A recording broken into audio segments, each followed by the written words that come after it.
Come on in. This is Conspiracy Theories and Chill. We're going to hang out.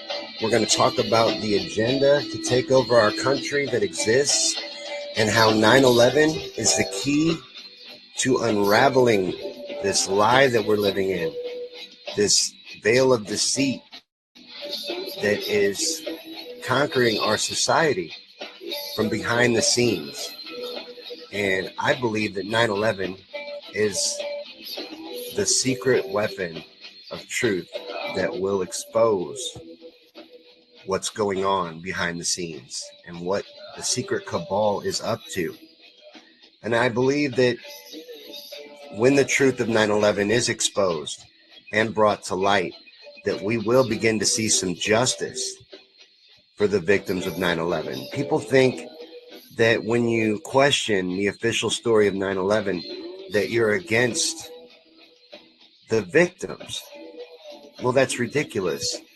You're speaking for the victims. You know, you're questioning an obvious lie.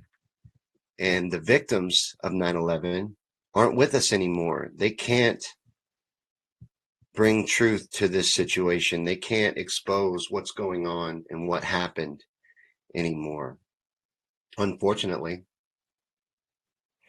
So we have to represent them. We have to spread the truth. We have to do what we can to get the truth out there and to make sure the truth is known. That's our responsibility.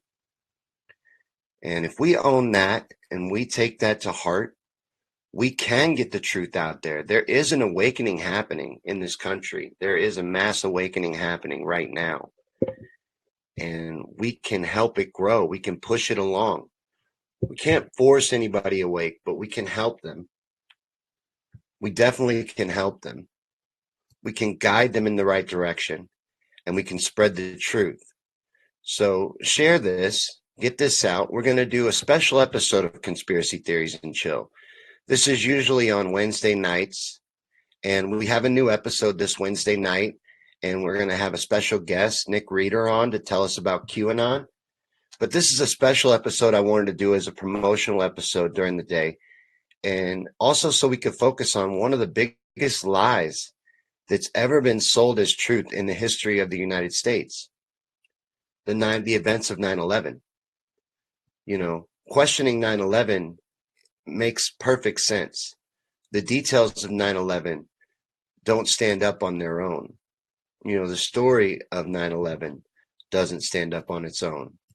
And we're going to get into that. We're going to explore that. And I'm going to tell you why I say that in just a minute. So go ahead and share, invite your friends, and get people in here because we're going to spread some truth. We're going to talk about a lot of things that have to do with the secret cabal running our country. So come on in, and we'll start in just a minute. I'm playing with sound levels, trying to get the sound right. I have an interview tonight, and we're trying to work with this new Be Live software that I'm paying for and get it working real good.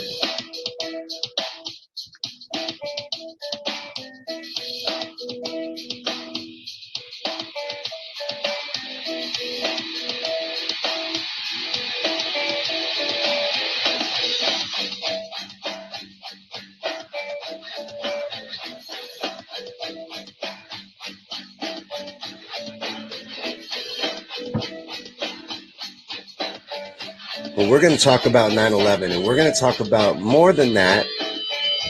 We're going to talk about what's happened since the lie of 9/11, what the establishment has done with that lie and the fear that they've created. And we're going to discuss all of that. And we're going to start all the way back with JFK. John F. Kennedy, before he was murdered, and he was murdered. We'll get into that on a future Conspiracy Theories and Chill.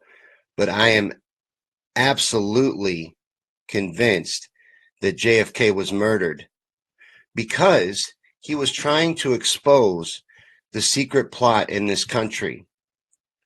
There is a secret plot in this country to enslave every man, woman, and child. And Kennedy was trying to expose that plot. And he was pleading to the journalists to expose that plot. But they didn't. They let it all die with him. And people didn't listen. I often think that JFK spoke too pretty. You know, he spoke poetically. And it went over a lot of people's heads. I don't think they realized that he flat out told us what was going on. And he told us what organizations were our enemy. He pointed us at the CIA. He wanted to disband the CIA, break it into 1,000 pieces. It is an organization built on deceit. Its only purpose is deceit. That's what they traffic in. That's what they deal in. And I believe the CIA were behind 9/11. I believe they were behind carrying out the events of 9/11. And that is their entire purpose. That is what they do. The CIA is one of the major organizations that Kennedy was talking about, and one that he was furious with. And another thing that hit Kennedy's desk, which I think was what happened on 9/11, and we'll get into why a little bit later, is Operation Northwoods. Now, Operation Northwoods was a real plan that made it all the way to President Kennedy, went through the military, the chiefs of staff, the Defense Department, all of that, went all the way to Kennedy's desk. And it was a real plot to carry out a bunch of false flag operations to make it look like Cuba was attacking the United States and give us reason to go to war with Cuba. This is real. They were going to hijack planes, fly them remote controlled, and blow them up and blame it on Cuba. This made it all the way to JFK's desk. And luckily, we had a real president at the time who was outraged when he saw this plan and struck it down and went into this vendetta against this kind of practice, this stuff that was going on behind the curtain, stuff that he found out was commonplace. And he tried to warn the American people about it, but we just didn't listen, you know. We didn't listen. And he ended up, his death, his murder, ended up kind of being in vain. And I don't want to see all of the people, all of the victims of 9/11's death be in vain. You know, I still watch the events of that day. 9/11 is the event that woke me up that helped me to realize how bad things are in the world, what's really going on behind the curtain, and that there are forces that would do extremely evil things, carry out extremely evil things in order to advance their agenda. And their agenda is world domination. Hi, Eric. Good to see you here.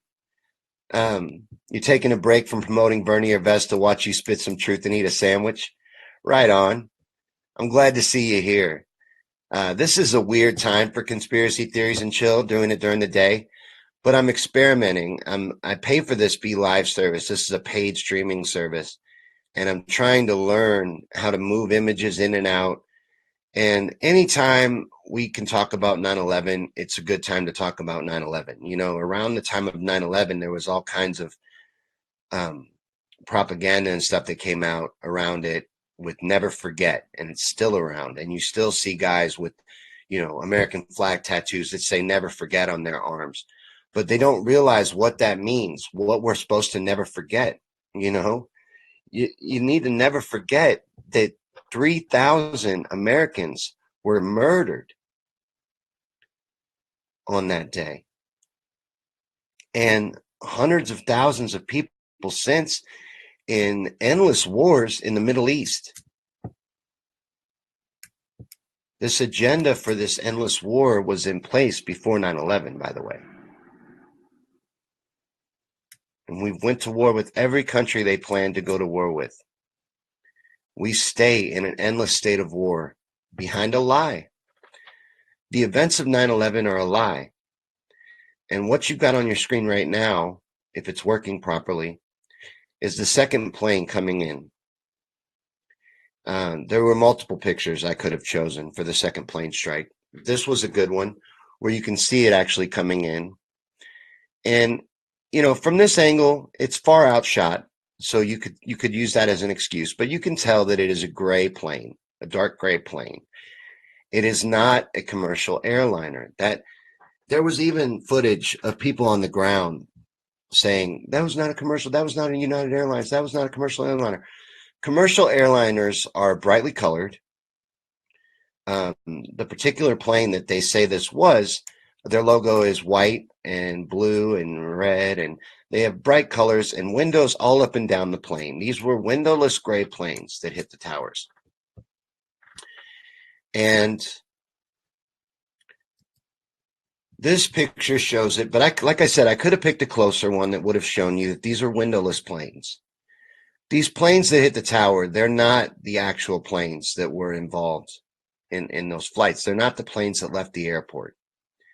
I believe what happened is a variation on Operation Northwoods, and they switched those planes in the air with drones and then flew those drones into their targets. And that's what hit World Trade Center 1 and World Trade Center 2 were drones, just like they planned to do in Operation Northwoods. Now, some people think there weren't any planes, I don't know about that. I get it. I see why you think that because of certain aspects, like physics. These planes went into those buildings like butter, like a hot knife through butter. Eric says endless war ever since World War II.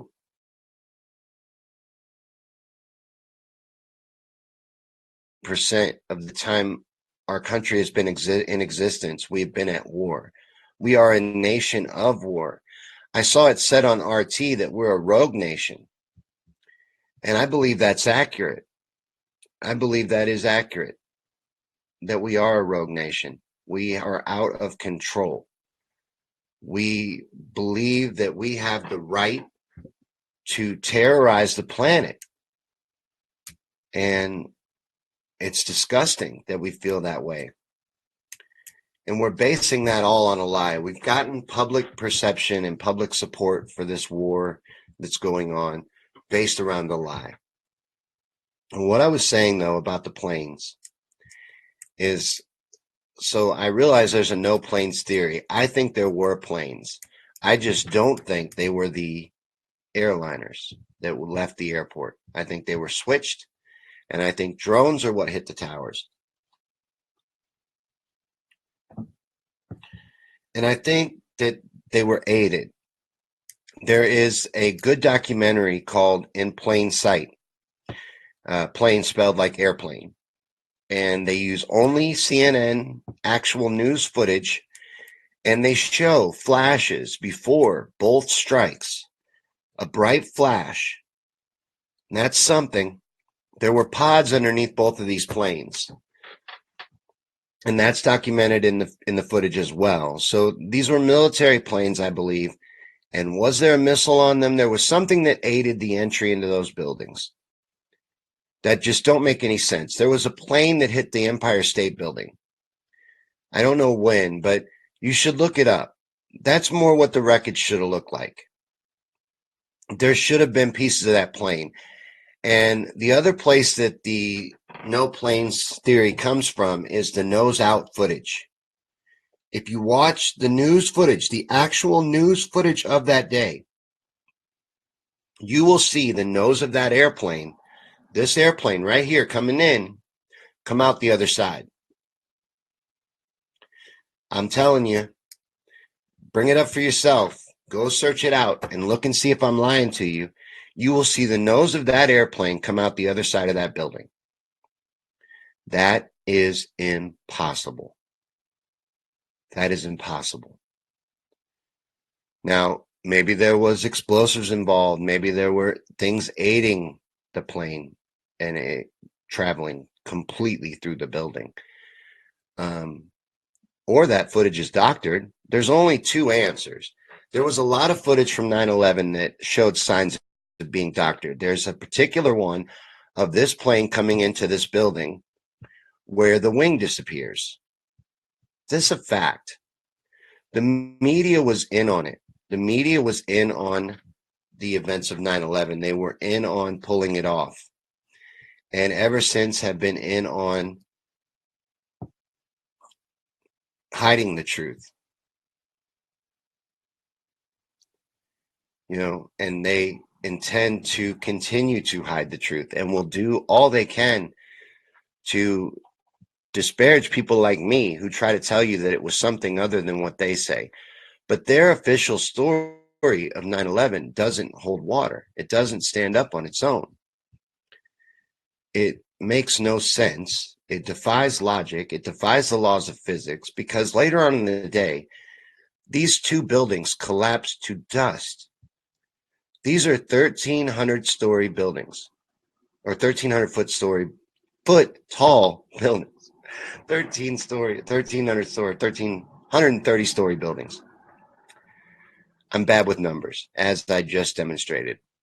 Very big buildings, by the way, is what I'm trying to say. They collapsed to dust later on in the day. To dust. To nothing. And they tell you that that's due to a pancake collapse. I am no physics professor. I don't have a degree in physics, but people that do, and there's a lot of them, have said that that is impossible.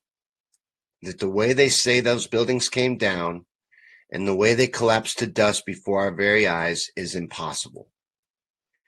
Now, again, I am not an expert, but I trust those that are. And there are thousands of architects and engineers. I don't know the exact figure, but there's a whole organization of architects and engineers for 9/11 Truth that are trying to get the truth of 9/11 exposed and brought to light. And one of their main concerns with the story of 9/11 is that it is impossible by the laws of physics for the buildings to have collapsed in that way. Then when you factor in that later on in the day, after 5 o'clock, hours later, Building 7, another building in that complex, also collapsed to dust in its own footprint. Now, I believe Building 7 is the key to the World Trade Center event. There's keys to all these events, and we'll get to them. But Building 7 is the key to the World Trade Center attack part of 9/11. because World Trade Center 7 was a 47-story skyscraper in that complex. And it was a football field away from the towers, 100 yards away from the towers. It fell to dust in its own footprint later on in the day, like I said, in a controlled demolition fashion. Clearly a controlled demolition. Now, if Building 7 was a controlled demolition, then 1 and 2 were as well. There's evidence in the debris of explosives. They don't talk about that, but there's evidence in the debris of all 3 buildings of explosives and evidence of the same type of explosive in the dust of all 3 buildings. It's been examined by physicist Stephen Jones and was found to have nanothermite in the residue. Nanothermite is military-grade thermite, and thermite can melt a car block on its own. Military-grade thermite is super thermite. There were pools of lava under all 3 buildings, measurable from Google Earth, for months under those buildings. All 3 now. All 3. Now, Building 7, they say, fell due to regular office fires. That's their official story for Building 7. So why is there a pool of lava under Building 7? Now, Buildings 1 and 2, they use jet fuel as the accelerant and the reason why steel was able to melt in a way that caused the pancake collapse to dust. That's their story, right? But there's no jet fuel in Building 7 at all. There would have been damage.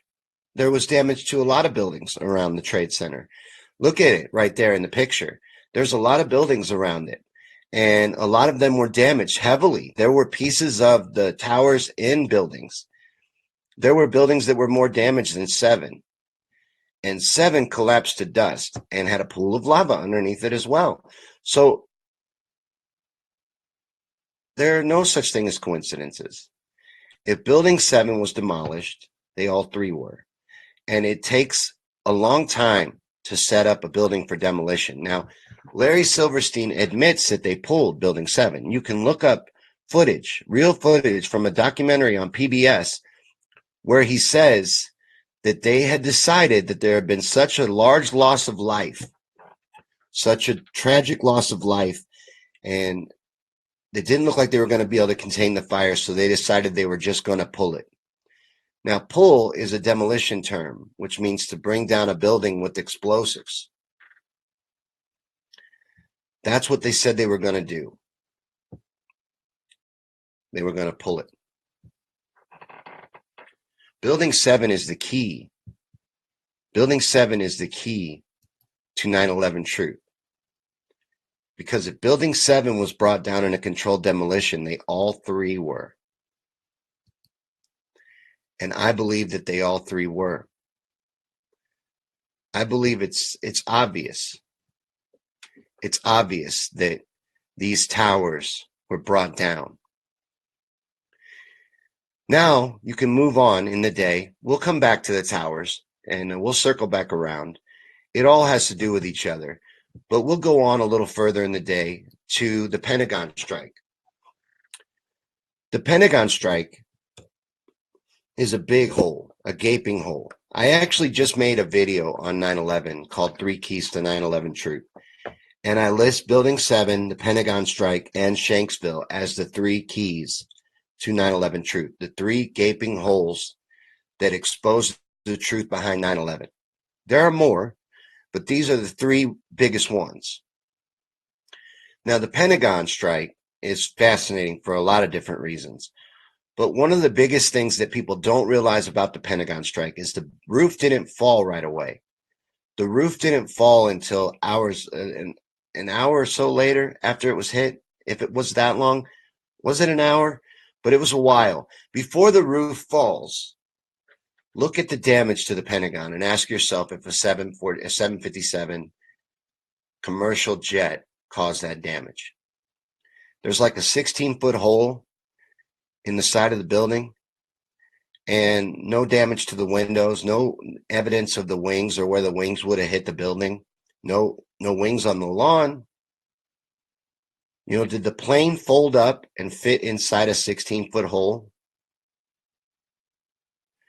And then there's the footage from the Pentagon, the most protected building in the country, the center of our military, the headquarters, our base, our military fortress, in the most protected airspace in the country, of the country with the largest military budget in the world, gets hit. And the only footage of it is 7 frames that do not show an airplane. They show a streak of smoke head across the yard and an explosion. That looks like a missile. Over 100 security cameras footage was confiscated. The tapes were confiscated from over 100 different security cameras pointed at the Pentagon. You're telling me that none of them show a plane? There were hundreds of security cameras from businesses, gas stations, hotels, all around the Pentagon, plus the Pentagon's own video. None of these videos have a plane.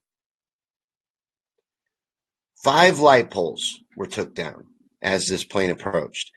Now, they say that this maneuver that Hani Hanjour pulled off in this plane is amazing. It's an amazing maneuver. It's a 330-degree descending corkscrew turn. Pilots can't do this in a simulator. They can't pull it off. It can't be reproduced. But they say that he did this at speeds of 500 to 600 miles per hour and flew that plane into around the second floor, so right off the ground, clipping 5 light poles on his way in.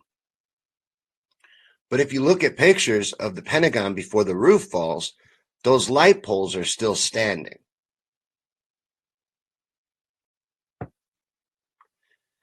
There are pictures that exist where those light poles are still up while the Pentagon is smoking. The story doesn't stand on its own. Jesse Ventura, who was governor of Minnesota at the time of 9/11, was there at Ground Zero and at the Pentagon the day after, I believe. And they were already resodding the lawn. And he talks for 9/11 Truth now. He's a activist for 9/11 Truth, among other things. But he talks about how he was puzzled by that. This is a crime scene. Why are we immediately resodding the lawn? Why are we eliminating evidence of an active crime scene? It doesn't make much sense. And where were the pieces of this plane? Where were the black boxes? 4 different plane crashes, no black boxes. Because Shanksville, there's no black box come out of Shanksville neither. Oh, they did have a black box out of Shanksville, didn't they? So 1 out of 4. But what was released off that black box? Do you believe what was released off that black box? I want to believe that there was a hero story with 9/11. And Flight 93 is the hero story of 9/11. But I believe Shanksville and the Shanksville crash is another glaring hole, another glaring key to unraveling the truth of 9/11. Because there's no evidence of a plane in Shanksville. None. Now, there were passports and bandanas strewn around, but there was no evidence of a plane crash in Shanksville. The coroner actually said that he stopped being coroner as soon as he arrived because there was no bodies, no debris, no anything to examine. And that crash site that looks like, plane entered the earth, that little gash in the earth was already there. You can look up pictures of it from 1994, aerial pictures of that scar in the earth. It's an abandoned strip mine. So they would have you believe with Flight 93 that the passengers on the plane overtook the terrorists, recaptured the cabin, and unfortunately crash landed straight into an abandoned strip mine, disappearing into the earth.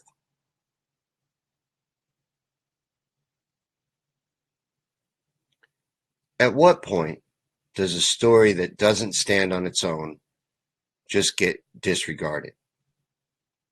Doesn't the scientific method or any method of investigation enter in at any point here? Who believes this? The people writing this report didn't even believe it. They were outraged by this investigation, by the lack of funding, by the lack of information, by the lack of access. This investigation into 9/11 was a joke, and it is sold to this day as truth, as absolute fact. Matter of fact, if you question the truth about 9/11, if you question the official story about 9/11, you are labeled a crazy conspiracy theorist, not to be listened to be disregarded. Why is that? It's not crazy. It's not even a conspiracy theory. 9/11 was a false flag. And it's not even the first false flag that the United States has used to enter into war. It's just one of the biggest. But they planned it in advance. There was an organization, a group called PNAC, Project for a New American Century. Most of the members of PNAC went on to be in the high levels of the Bush administration.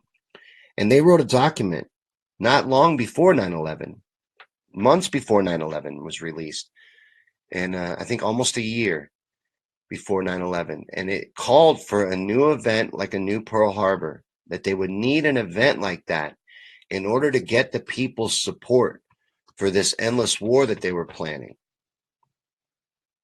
They would need some kind of catalyzing event like Pearl Harbor, an attack on U.S. soil. And I believe they orchestrated it. I believe they made it happen. And I believe that there is mountains of evidence for that.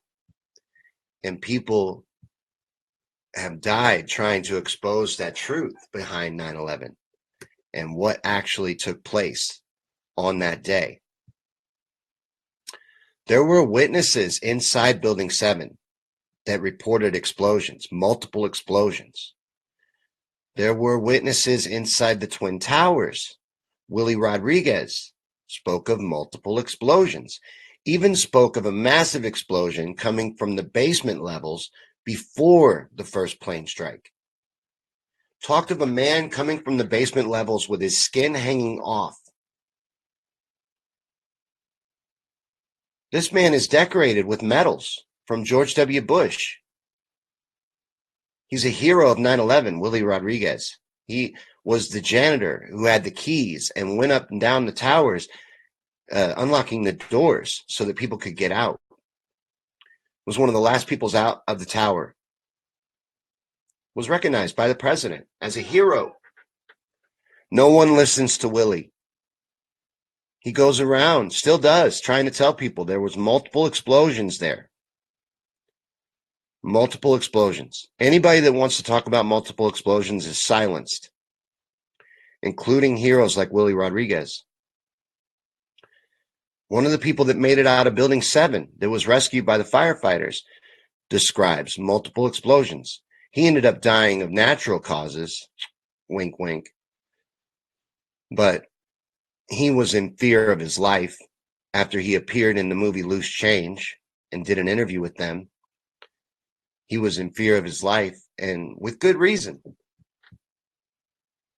You know, there were interviews where he talked about people had visited him and told him that he needed to stop. Don't do interviews. Don't talk to people. You know, they get called different things. You hear about them called the Men in Black. These people that show up and silence people. They're real. And I believe these people pay visits to the people like even Willie Rodriguez. But I forget this guy's name, Reginald something. He survived Building 7. And they got him out of there. And he describes multiple explosions. He also describes coming through the lobby. with the firefighters when they rescued him, and how the lobby was gutted. He says when he came in, it was a very nice lobby. When he came out, they had to tell him where he was. He's like, "Where are we?" And they're like, "This is the lobby." It was gutted from debris that happened 100 yards away. That gutted the lobby. But he's silenced and then dies of natural causes. And his story fades away, even though they featured it in Loose Change. Who, by the way, Dylan Avery has no spine or no backbone because he backs down on the 9/11 Truth event now, and made one of the movies that has garnered the most attention for the 9/11 Truth movement, an important documentary. And to see him besmirch it now just makes me sad, because it was a really good one. It was one of the first really good ones I ever saw. And he included a lot of really good information in it, like Norman Mineta. I was telling my son's friends the other day, they don't even teach about 9/11 in school. And all they tell them in school is the official story. So I was talking to a few of my son's friends, and we were talking about Norman Mineta and how he was in the bunker with Dick Cheney as the plane came into the Pentagon. And the military man was counting it down for him. The plane is 30 miles out. The plane is 20 miles out. When it got down to 10, he asked, did the order still stand? To which Norman Mineta, the current Secretary of Transportation at the time, says Dick Cheney whipped his head around and said, of course the orders still stand. Have you heard anything to the contrary? Then the building gets hit. What was coming in? What was 20 miles out? What was 30 miles out? And then I said we'd circle back to Lucky Larry. Lucky Larry Silverstein. He took on the lease of the World Trade Center just months before the attacks. And the World Trade Center was hemorrhaging money. A lot of people don't know that. The World Trade Center was hemorrhaging money. It was largely unoccupied. A lot of companies were leaving the World Trade Center because the way it was structured and the way it was built wasn't friendly to a lot of the new technology, and wasn't friendly to a lot of the fiber optics and a lot of things they wanted, these companies needed to run their business. So they were leaving in droves. The city was losing money on the World Trade Center complex, and it was built at a time when they built with asbestos. And asbestos all had to be removed from the towers. Billions of dollars worth of work removing asbestos from the towers. But Lucky Larry Silverstein just loves skyscrapers so much that he takes on the World Trade Center, takes on the lease, a 99-year lease, months before the attacks of 9/11, and double insures it. And insures it specifically for terrorist attacks. And then when it gets hit, he gets to claim it as two different events because two planes hit it, gets a massive payout, gets his money back in 100-fold, and gets to build a brand new, state-of-the-art, nice tower in the spot where the other two used to stand, the ones that people didn't want to be in. They were losing tenants. No one wanted to rent out. Now he's got a brand new, high-tech, very beautiful, very attractive building. He is very lucky. They call him Lucky Larry. Lucky Larry Silverstein. Do you know that Lucky Larry Silverstein ate breakfast at Windows of the World, the restaurant in the top of the World Trade Center, every day except the day of 9/11?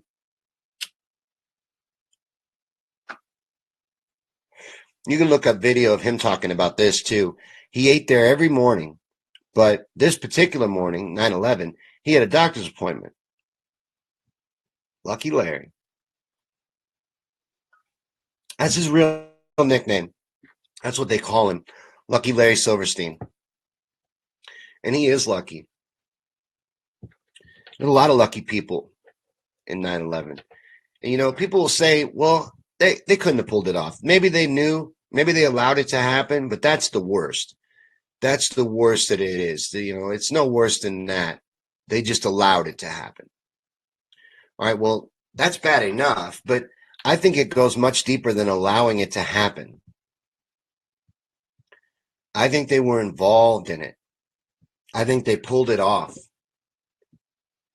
And people say, well, it would take too many people. You could never pull off such an event. Well, you absolutely could through a process called compartmentalization.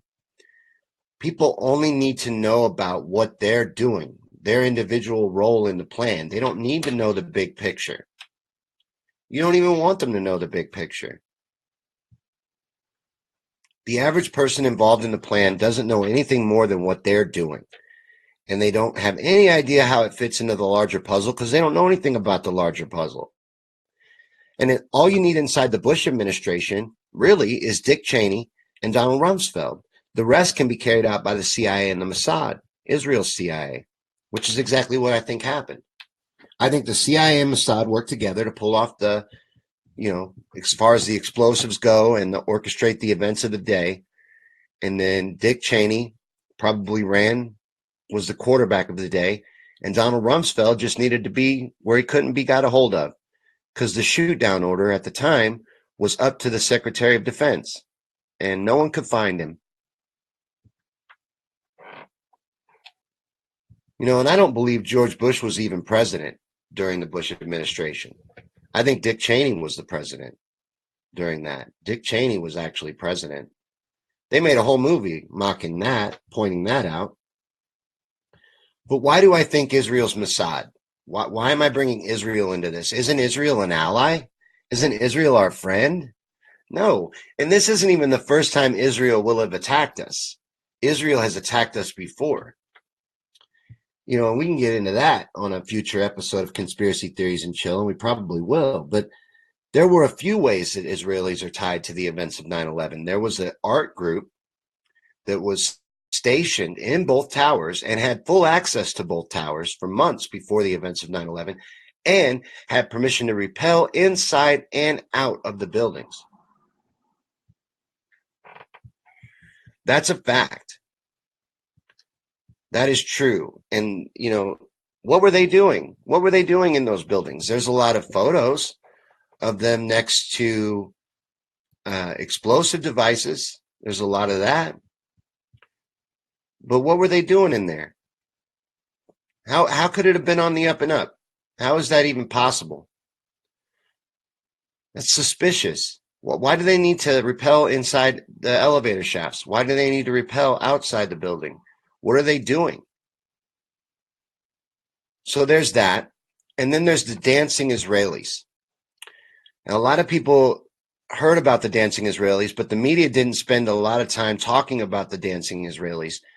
The dancing Israelis were arrested. They were arrested. I wish I had a picture of the van they were arrested in because I would put it up and show it to you. They were arrested in a van with a mural on the side of it. And the mural had planes flying into the World Trade Center on it. Painted on the van they were arrested in. They were arrested with large sums of cash, and they were videotaping and dancing and celebrating and documenting the event. Matter of fact, they say that's why they were there, to document the event. Well, how did they know there was going to be an event? How could they have possibly known there was going to be an event? Well, maybe they were involved in it. Maybe that's how they knew. I think maybe that's how. And they had something to do with it. And it was a big joke.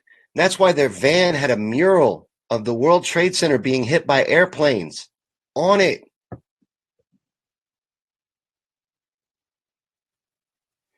There was a CIA whistleblower. I can't think of her name right now. But she talked about a lot of weird things happening at the towers around the time of 9/11. They also pulled the bomb-sniffing dogs from the building. They did a lot of weird things. They had full power shutdowns of the building, evacuations of the building. A lot of weird things went on in the days leading up to 9/11. And the day of, there was a lot of weird. And like certain people's behavior was weird, like Rudy Giuliani. Rudy Giuliani loves to talk about 9/11. To this day, still loves to talk about 9/11. And people rave about how well he did as mayor during 9/11. Well, I think he was involved in 9/11. There's evidence that he was at least informed where not to be. Okay. Building 7 housed a lot of things. Building 7 of the World Trade Center complex housed a lot of different things. But one of the main things they had in there, the whole 23rd floor, was the Office of Emergency Management for the city of New York, the mayor's command center in an emergency. Was not used on 9/11 at all, ever. They never went to the command center at all. Now you could say, well, that's just stop it. No. I'm going to let her out. She's barking at a horn, at nothing. Go look. Go find out it's nothing. It's just a car down the street. Go protect me. She's protecting me, so you can't fault her. She heard a horn. Her master is alone in his bedroom. Anything could happen. She is a part dachshund, part black lab, so she is about 7 inches off the floor and thinks she is hot stuff. And she is hot stuff. And, she's out there protecting me. So let her do her and I'll do me. But the dancing Israelis and the art students is where I bring Israel into this. And then Cynthia was nice enough to mention the USS Liberty was attacked by Israel. That happened. And, there's a lot more. Israel has massive influence over our country and over our government and over the powers that be.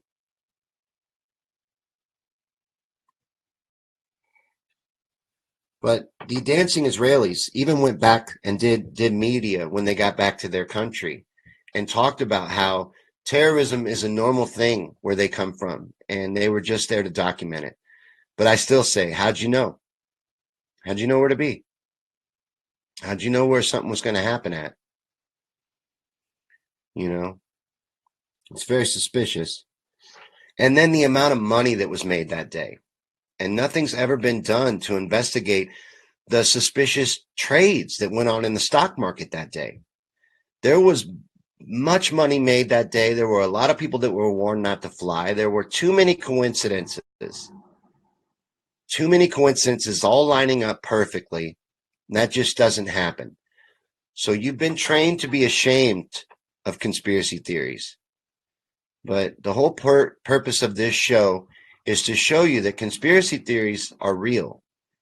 And this is a massive one. And it is a weak story. Their official version of the truth of 9/11 does not stand up on its own. Doesn't hold water. And it is a key to unraveling the system that lords over us, exposing the truth about 9/11 and bringing that to the people, getting more people to wake up to what really took place and what's been taking place in its name ever since, in the name of a lie. Like the other day we were celebrating, we got the guy, the leader of ISIS. I had his name written down, but it doesn't really matter because we've killed this guy like 5 times. Ginger was at the feed and let me know that. We've killed this guy like 5 times. And what we do, bury him at sea? That was my first answer. My first question that I asked was, did we bury him at sea? We didn't kill anybody. There was no raid. They didn't even have a dog get hurt. I don't believe any of it. It's all pageantry. It's all lies. And when you trace back the origins of ISIS and Al Qaeda, you find our fingerprints all over it. We're responsible. We fund terrorism, and then we pretend to fight it. We talk out of both sides of our mouth. The powers that be have always played both sides. Always. They always win, and we always lose. But the truth will set us free. The truth is our weapon. And I will keep screaming about 9/11 until 9/11 truth is brought to light, until it's in the mainstream and widely accepted that a false flag operation was what was used to get us into an endless state of perpetual war. And really, we've always been in that endless state of perpetual war. But it was a way to get us to accept and agree with and go along with horrific things that have been carried out in the name of fighting terrorism ever since this manufactured false flag event. And it makes me sad. It's disgusting that this lie has stood for so long. And the only thing that's going to bring it down is us doing all we can to expose it. So I do a special episode about 9/11 every year on 9/11, but it's important to talk about all the time. So I wanted to do a special daytime promotion of Conspiracy Theory and Chill, and this is one of the most important topics that I cover. I've made 3 individual documentaries on 9/11 myself for my YouTube channel and then put out there to try and spread the truth because I want to help people be aware of this lie. Because like I said, I believe this is the key to bringing them down, to ending this hold that the rich and powerful have over us and over our lives. We can stop it. We can change things. But we're going to have to rise up. We're going to have to wake the others. We need to realize that it's the responsibility of the woke to wake the others. They will never wake up on their own. The media won't help us wake them up. The media's job is to lull them to sleep, to keep them asleep, to keep them from questioning. And when they do question, to shame them into submission, to make them ashamed to think for themselves. Thinking for yourself is discouraged.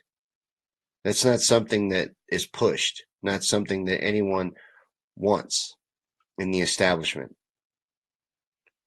We have to sprinkle the truth and plant seeds and just share things like this, or get the truth out there. Make sure people know that this story that they sold you, the official 9/11 version that they sold you, is a sham. There's been no real investigation into this, and we've been at war ever since. We are in 8 unsanctioned wars right now that we know of. There could be even more going on that we're not even aware of.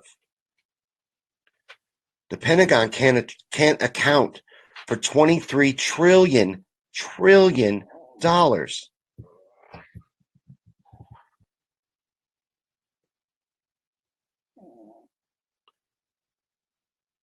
This is real. I think my dog is working for the man. She is whining again. She's trying to get outside to protect me from cars that are driving by. It's frustrating me. Come on.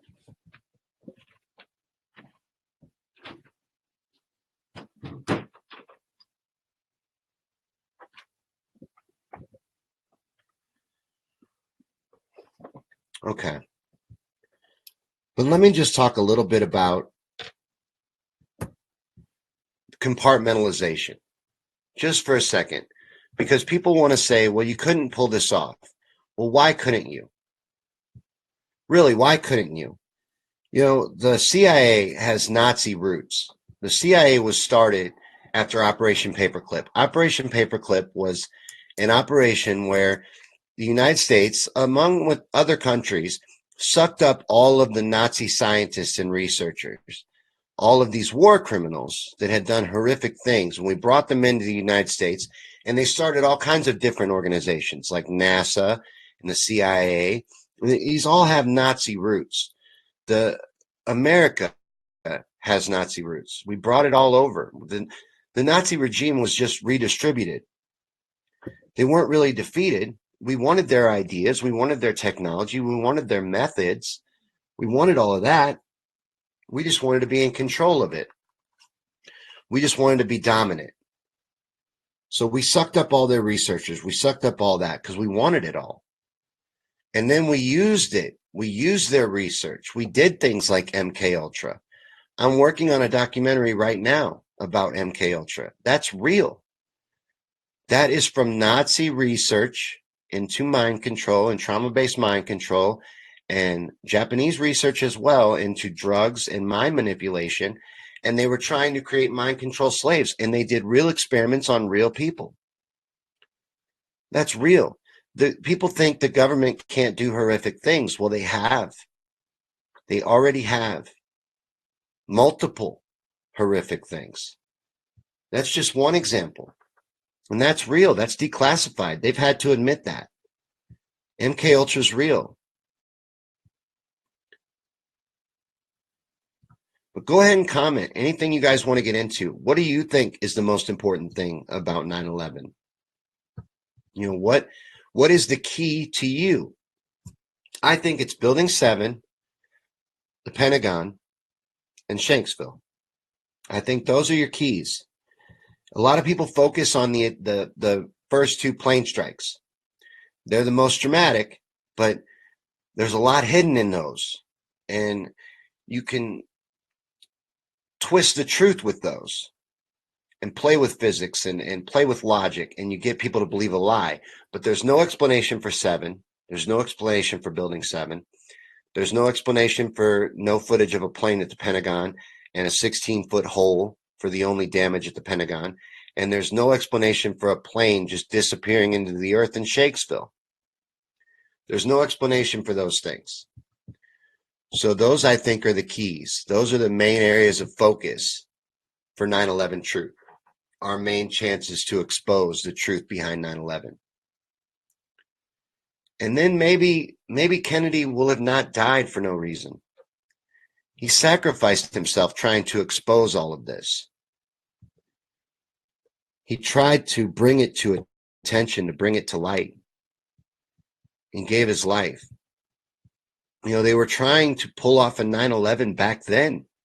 It made it all the way to his desk, and he shot it down.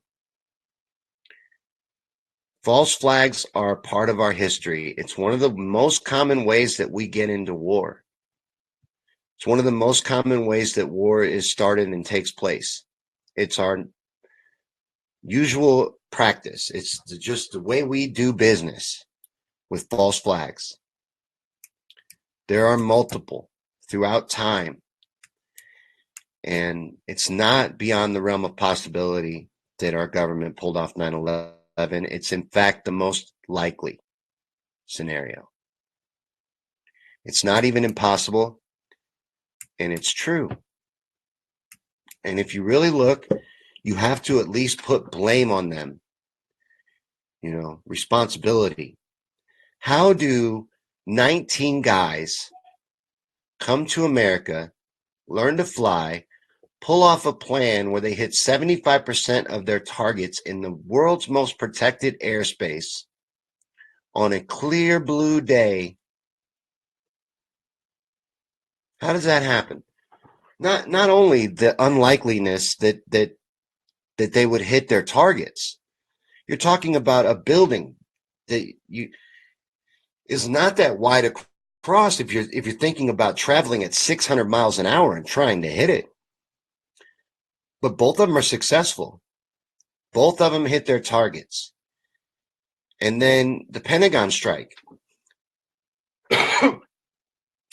is just amazing. From their own version, that he did a 330-degree corkscrew descending turn, traveling at 500 to 600 miles an hour, and flew just feet off the ground and smacked into this building. And like Cameron says, Building 7, and no plane debris. No plane debris. Just gone. You know, the firefighters at World Trade Center, all three demolitions at World Trade Center, said that there was no evidence of anything in the buildings. No filing cabinets, no computers, no phones. Is dust. Gone. This had to be done with explosives. It had to be. What your eyes are telling you when you look at the events of 9/11 is the truth. Your eyes and your logic is telling you that these buildings were brought down with explosives. That's the way that happens. That's the only way that a building comes down like that. You know, those are 1,300-foot buildings, and they could have done a ton of damage had they fell according to the laws of physics. Like Tower 2 gets damaged around the 70 something floor, between 70 and 80th floors. So it's got lower damage than Tower 1. When it started to fall, the top of it started to fall off to the side and then vaporized in thin air. Now, what if that had fallen off like it should have, like it was gonna, before it vaporized to dust in thin air? And after Tower 2 collapses, there is about a 30, 40 story high steel spire sticking up out of the ground till it dissolves to dust before your very eyes. This all happened.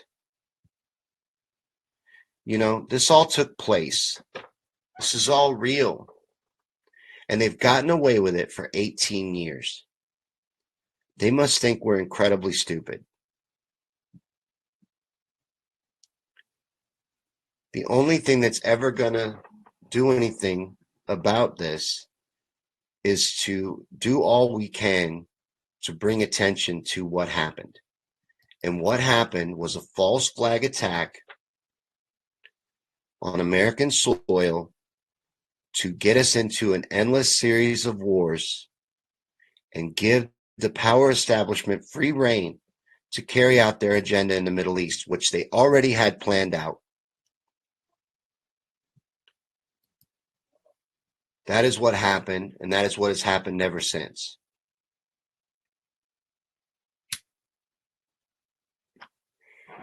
And this is probably the 7th or 8th feed I've done about 9/11 truth.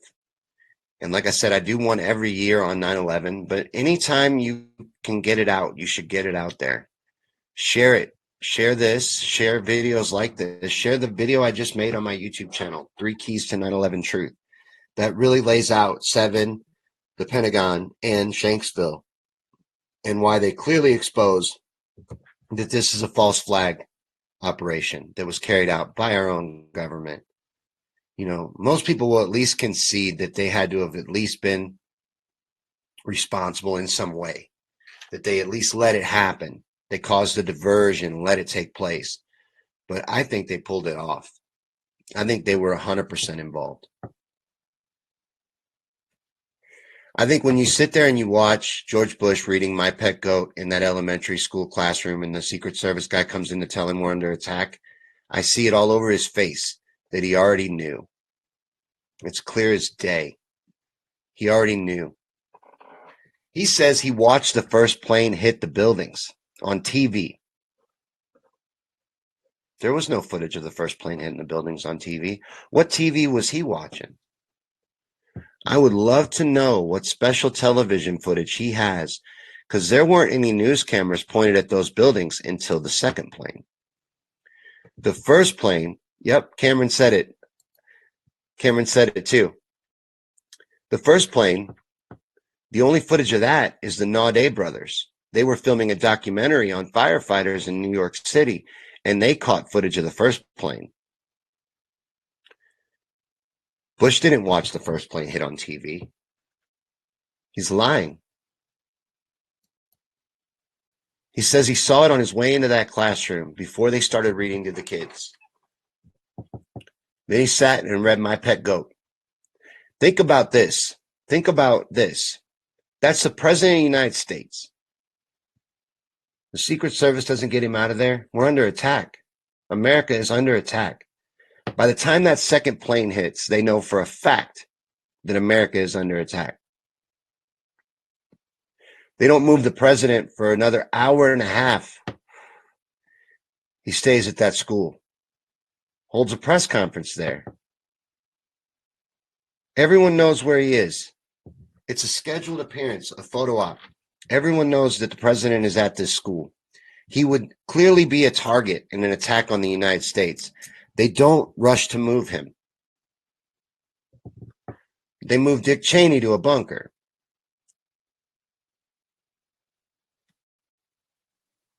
but not the president. Then they get the president in the air and they fly him all around while Dick Cheney's in a bunker.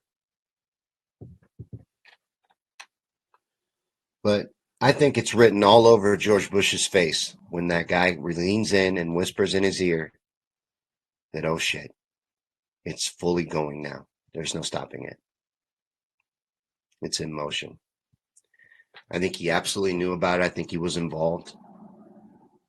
But I think Dick Cheney was the real president. I don't think George Bush was even president. He was a figurehead. But that's just my opinion of George Bush's presidency based on, and not just mine. They made a whole, like I said, they made a whole movie called, what was it called? Anyways, it was about how Dick Cheney was really the president. George Bush is an idiot. George Bush is a failed businessman, not even that intelligent. And he did a terrible job of lying. And I think that's one of the reasons why they wouldn't let him testify without Dick Cheney. You know, in the 9/11 investigation, they didn't let George Bush testify before the committee by himself. He had to testify with Dick Cheney. You know, he was a puppet. Cameron says he was a puppet. George Bush was a puppet. I think Dick Cheney was the actual president, and George Bush was just a figurehead, a name.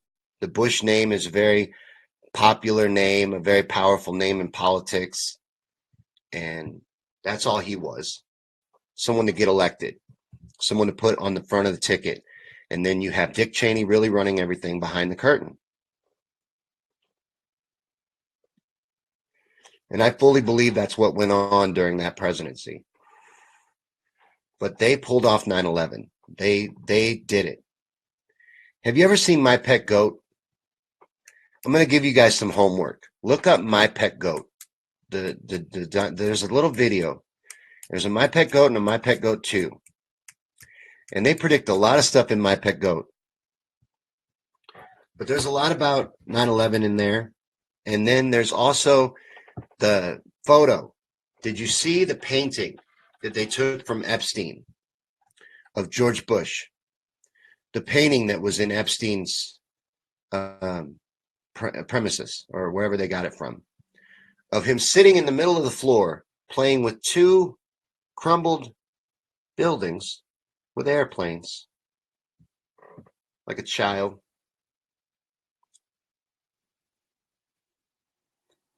That's a painting that Epstein had. Jeffrey Epstein, you know, that powerful pedophile who didn't kill himself, supposedly killed himself in his prison cell, hung himself from a 4-foot bunk bed,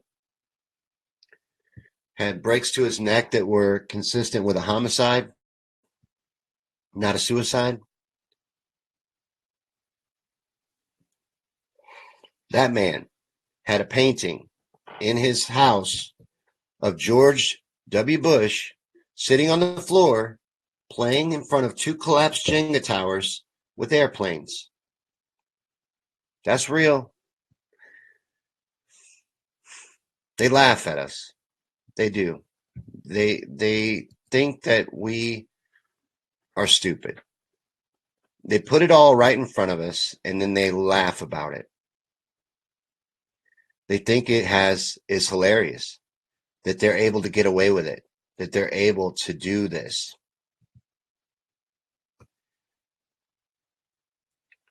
They put it all in plain sight. It's one of the rules. They believe that you put it all in plain sight, and then the silence of the masses is their consent. Cameron says all of a sudden Epstein disappeared from the media. Yeah, that the case isn't over. There's still a madam. There's still all these people implicated. There's still a massive sex ring that they blew the lid off of. It's all still out there, but it's gone from the media. They are no longer talking about it in the media. There's no focus on it at all because he all of a sudden commits suicide in his prison cell, the most protected and guarded prisoner, the most valuable prisoner in the country, commits suicide in his prison cell, and the camera just happens to be malfunctioning and off. There's no footage of it. No one saw anything. Very convenient. There's a lot of convenience that happens for the elite, the predator class, those that lord over us. They have a lot of, coincidences that just line up perfectly, and a lot of things just fall into place for them, and everything just happens really neat and nicely for them, doesn't it? And when a sex ring is exposed that has ties to the powerful elite, presidents, politicians, all kinds of people tied to this man, all of a sudden he commits suicide in his prison cell and the story just goes away. Well, the story's still there. There's still that madam. What happened to her? The sex ring was real. The victims are real. They don't deserve justice. They don't deserve the truth to be told. What about Clinton? Clinton flew on that plane over 20 times, ditched the Secret Service to fly with Jeffrey Epstein. I live surrounded by cornfields in the middle of Missouri, and I knew Jeffrey Epstein had an island and a plane called the Lolita Express and an island with underage girls that elite people would go to. I knew that. This was common information that was known. Do you think the intelligent community didn't know? This was allowed to happen. This man was protected for decades, and very powerful people were involved. And that's why it went away. That's why it's gone from the media. That's why it no longer exists on the news, because the news isn't news. The news that comes out of that flickering box in your living room is lies, propaganda. It's weaponized propaganda. It's there to sell an official establishment narrative of the truth, not the truth. There's no such thing as journalism anymore. It doesn't exist. It does, but it's all independent.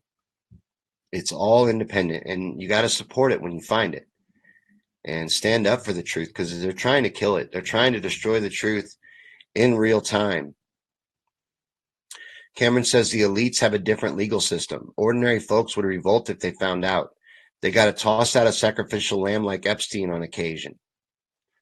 That's an interesting theory, but the laws don't apply to them.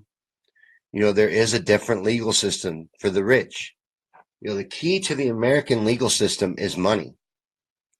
That's the key to getting justice in America, money. The more money you have, the better chance you have at getting justice. If you don't have any money, if you're poor, justice doesn't exist. There is no justice for you. Only the rich and powerful have justice. Well, yeah, Max Blumenthal. Cameron says Max Blumenthal was just arrested on some BS charges. Real journalists are being persecuted. Real journalists are being attacked. Julian Assange is a real journalist.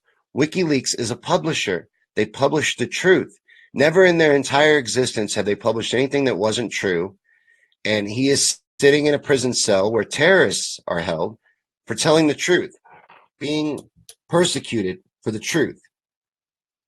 And if we allow it to continue, there will be nothing left of the truth. Soon it will not exist. And this plot that Kennedy talked about, this plot that he tried to warn everyone about, is real. And he gave his life to try and expose it, to try and tell us about it, to try and bring it to light. Our last real president. I honestly believe Kennedy was our last real president. And he gave his life, paid the ultimate price to try and take this all on from the top. It can't be done from the top. Kennedy ended up finding out the hard way. But we need to realize that this is our responsibility and our job. And only us, united, can do anything to change things and can do anything to make real progress happen. We have to stand up and make our voices heard. We have to spread the truth, or it will die. It will be killed off. Because as Kennedy said, there's a plot in this country to enslave every man, woman, and child. And they are accomplishing it. They are accomplishing it.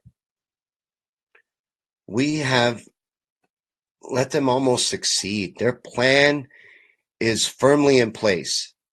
And if we don't stand up, if we don't rise up and fight back, we will live in 1984. Go read that book and look at how close we are to living in that world right now. We will find ourselves in that world, living out 1984. Do you want that? I don't want that. I don't ever want to see that happen. We got to defend the truth, spread the truth. And if you're woke, if you consider yourself to be woke, wake the others. Do all you can to wake the others. You know, and spread the truth as much as you can. As much as you can. Every chance that you get. Sorry, I'm playing with the screen. Every chance that you get it out there. Get it out there in front of everyone that you can and sprinkle and plant seeds. That's how we're going to make change. And that's all we can do. And we better do that while we can. Because if we keep waiting, it's going to be too late. And I don't want to see that happen. And I want to see the truth of 9/11 be exposed, you know, so that we can move forward. So that we can take these people, these predators that lord over us, and remove them from power. We can do that. If we would just stand together, we could do it. They spend a lot of time and put a lot of effort into keeping us divided and broken up in little groups. Divide and conquer. And if we would rise above it, we could make massive change happen. We could.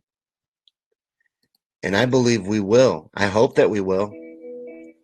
I hope that we'll do everything we can to make change happen, to change this world.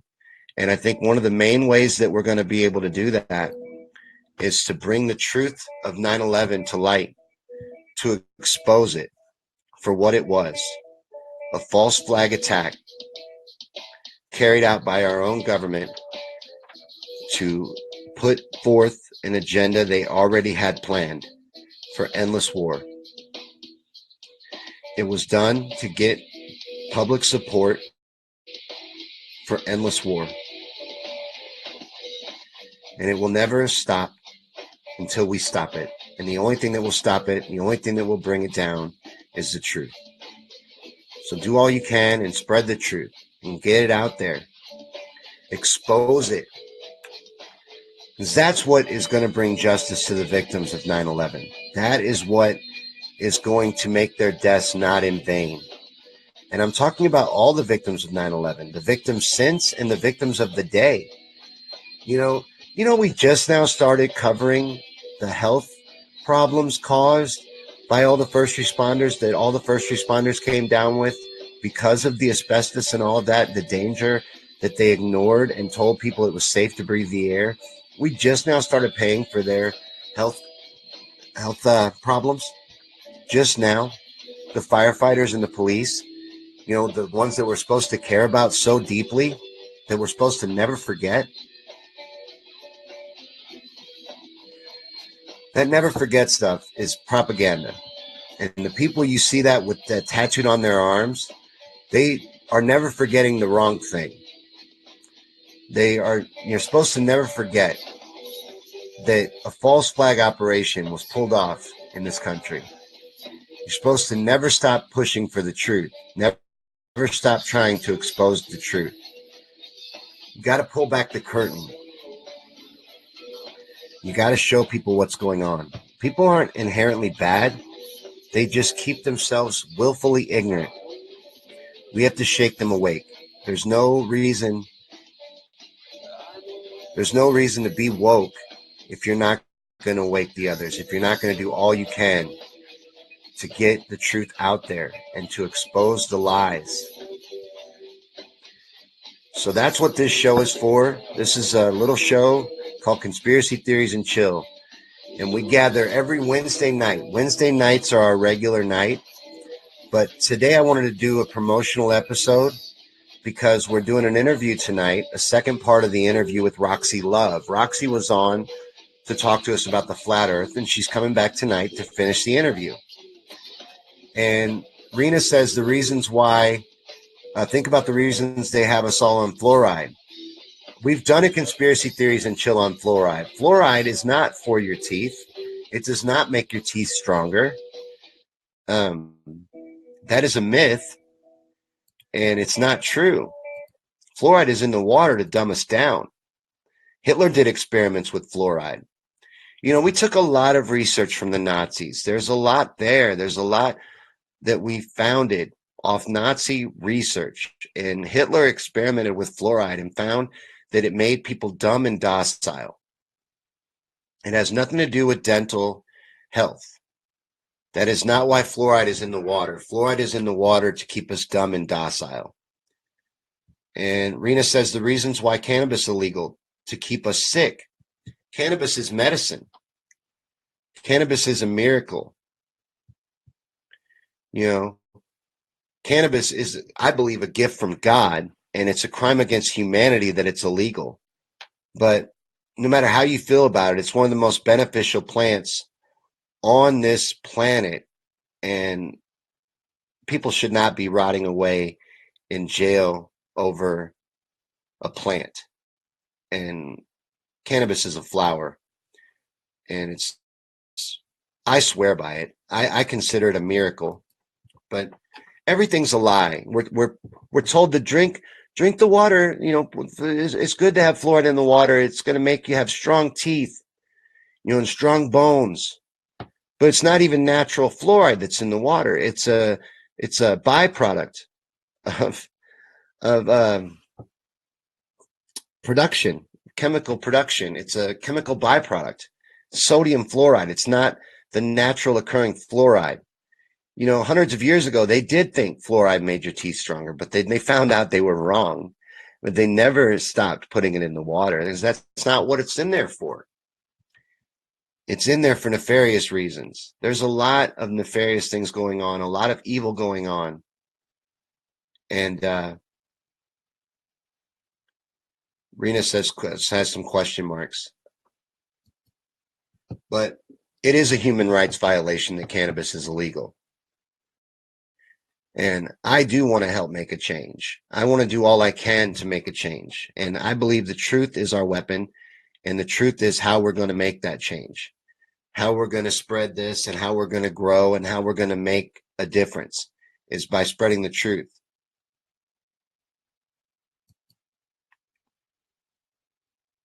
Rena says they're planning a massive scale walking event across the country.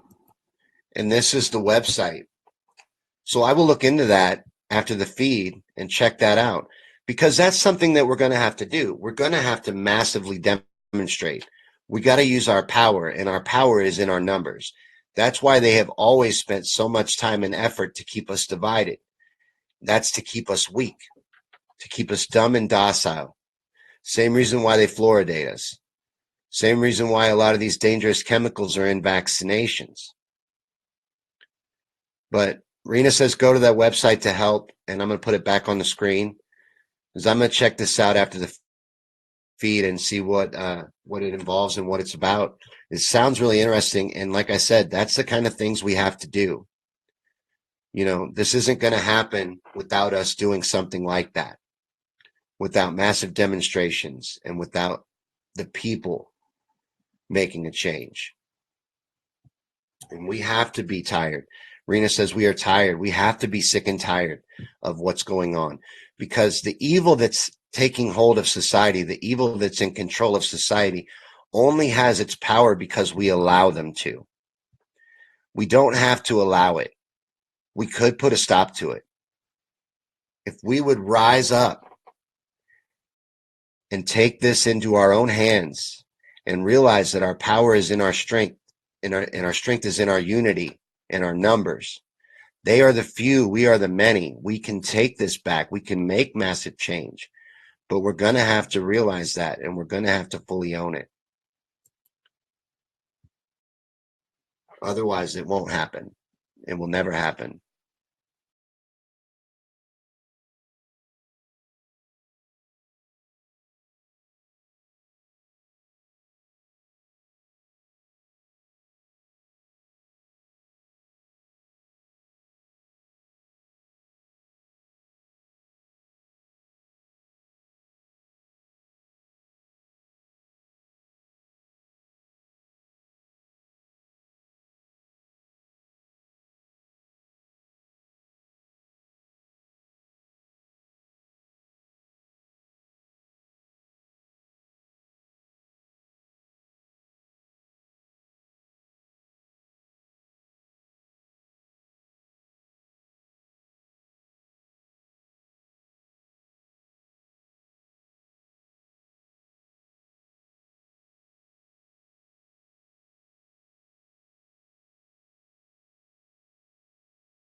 Sorry, I crashed. The feed crashed.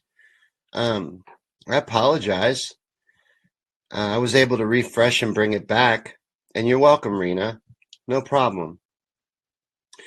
Hey, if you would like to do an interview about your walk, get in contact with me. And I would love to interview you about it. I would love to learn more about it, because that is the kind of stuff that needs to happen. That is the kind of stuff that needs to happen in order for us to make change. So let me know if you'd be interested in coming on for an interview, or if anybody that represents your organization would be interested, because I would definitely like to promote it. Because I want to see us move in that direction. I want to see us move in the direction of making real change happen. Because it needs to. It really does. It really needs to happen.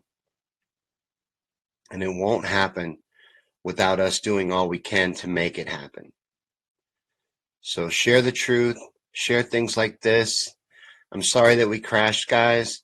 We will be back later tonight with Roxy. And then tomorrow for the official regular episode of Conspiracy Theories and Chill with Nick Reeder. And we're going to be talking about QAnon. So come back for that. And come back tonight for the second half of the interview with Roxy. We had to do this because we got cut off in our first interview. The feed crashed. So similar to what happened just now. But we're working out the kinks. We're working out the technical difficulties. I know some of it has to do with my computer. We're getting a new computer. We're going to fix that stuff moving forward. But hopefully Rena will contact me about an interview on this walk, the walk for change. Because that's exciting. That sounds exciting. That's the kind of stuff we need to do. But thanks for watching. Thanks for hanging out with me for a little while. And come back later and hang out with me and Roxy for the interview at 9 p.m. Central. We'll be on for that interview. Come back for that. And thanks for hanging out with me. This has been Conspiracy Theories and Chill on 9/11. See you guys later.